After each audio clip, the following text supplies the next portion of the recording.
আমাকে বলা হয়, আই এম টোল্ড। যদি আমরা বলতে চাই আমাকে খেতে বলা হয়, তাহলে সিম্পলি আমরা বলবো I am told to eat. I am told to eat, আমাকে খেতে বলা হয়। আর আমরা যদি বলতে চাই আমাকে যেতে বলা হয়, আমরা বলবো I am told to go. যদি বলতে চাই তাকে যেতে বলা হয়, he is told to go. যদি বলতে চাই তাকে খেতে বলা হয়, he is told to eat. তাকে যেতে বলা হয়, he is told to go. আর আমরা যদি পাস্ট টেন্সে বলতে চাই, অর্থাৎ আমরা যদি বলতে চাই আমাকে বলা হয়েছিল, তাহলে বলবো আই ওয়াজ টোল্ড। সো আমাকে ইংরেজি শিখতে বলা হয়েছিল, I was told to learn English.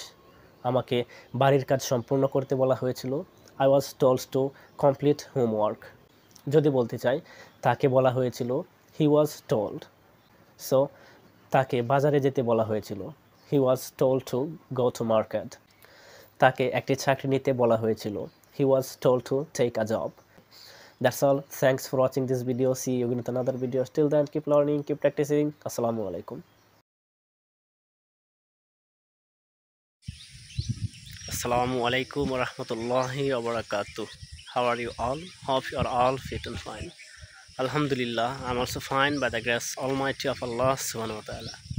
Today, I will share with you 3 important expressions.